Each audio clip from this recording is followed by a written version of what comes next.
नमस्कार, मी रुचिता. ॲग्रोमध्ये आपल्या सर्वांचं स्वागत. आपल्या सगळ्यांना माहिती आहे की धान्यापेक्षा बियाणाला बाजारात कायम चांगला दर मिळतो. त्यामुळे हरभऱ्याच्या बियाणांचं उत्पादन करणं हे फायदेशीर ठरू शकतं.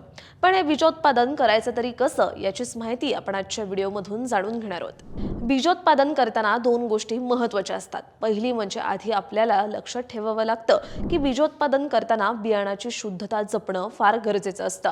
कारण शुद्ध आणि दर्जेदार बियाणंच तुम्हाला चांगला आर्थिक फायदा मिळवून देऊ शकतं. आणि दुसरी म्हणजे बीजोत्पादन करताना शेतकऱ्यांना प्रमाणीकरण यंत्रणेकडे नोंदणी करणंही तितकंच गरजेचं असतं.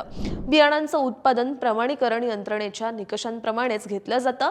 यामध्ये बीजोत्पादनाच्या शेतात जमिनीची मशागत, बियाणांची पेरणी, खत, पाणी आणि आंतरमशागत व्यवस्थापन या सगळ्या गोष्टींसोबत विलगीकरण आणि भेसळ काढणं यांच्याकडेही लक्ष देणं फार गरजेचं आहे. आता थेट मुद्द्यावरच येऊयात.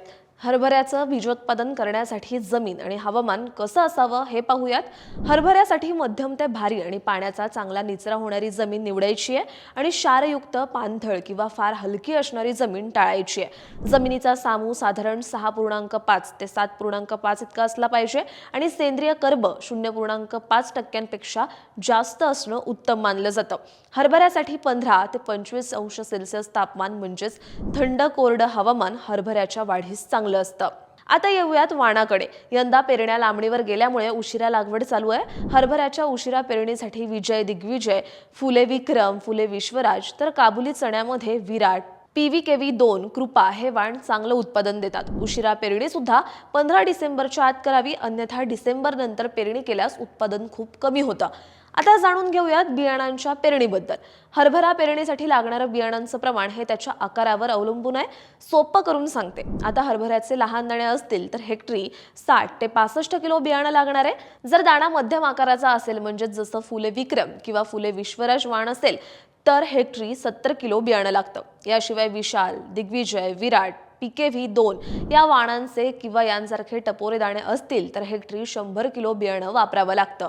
हरभऱ्याच्या पेरणीवेळी 2 ओळीत 30 सेंटीमीटर आणि 2 झाडात 10 सेंटीमीटर अंतर ठेवायचं आहे. आणि तुम्ही जर सरीवरंबा या पद्धतीने लागवड पेरणी करत असता तर पाण्याचा निचरा चांगला होईल आणि मूळकूत सुद्धा कमी होऊ शकतो. यानंतर येतो महत्त्वाचा भाग, तो म्हणजे बियाणांची निवड. बीजोत्पादनासाठीचं बियाणं प्रमाणित विक्रेत्यांकडूनच घ्यायचं आहे.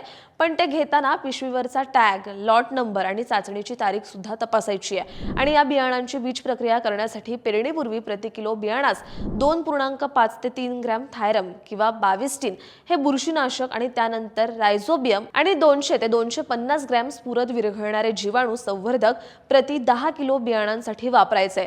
तसंच बीज प्रक्रिया करून बियाणं सावलीत वाळवून लगेच पेरणी करावी. पेरणी झाल्यावर खत आणि पाणी व्यवस्थापनाकडे लक्ष द्यावं लागतं. त्यामुळे आपण त्याची सुद्धा माहिती घेऊयात. बीजोत्पादन करण्यासाठी हेक्टरी साधारण 25 किलो नत्र, 50 किलो स्फुरद आणि 30 किलो पालाश द्यायचा आहे. आणि पाण्याच्या बाबतीत पाहायचं झालं तर हरभऱ्याला 2 ते 3 पाण्याच्या पाळ्या पुरेशा असतात. पेरणीच्या वेळी, त्यानंतर फुलोरा येताना आणि घाटे भरण्याच्या अवस्थेत पिकाला पाणी देणं गरजेचं असतं.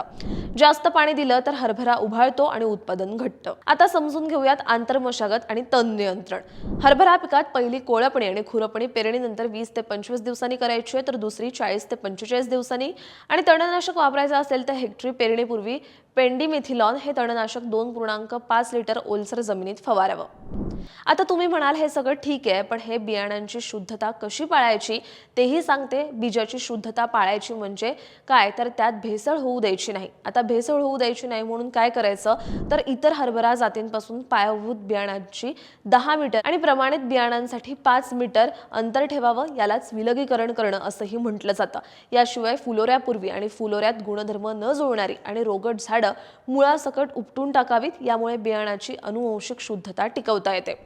यानंतर येऊयात शेवटच्या टप्प्याकडे, ते म्हणजे काढणी, मळणी आणि साठवणुकीकडे. हरभऱ्याची काढणी पिकाची पानं आणि घाटे वाळल्यावर करायची आहे. फार उशीर केला तर घाटे गळतात. बियाणं चांगलं वाळवून बियाणातील ओलावा जास्तीत जास्त 9% आणावा. तसंच प्रति किलो बियाणाला 2.5 ग्रॅम थायरमची बीज प्रक्रिया करून स्वच्छ पोत्यात साठवण करावी.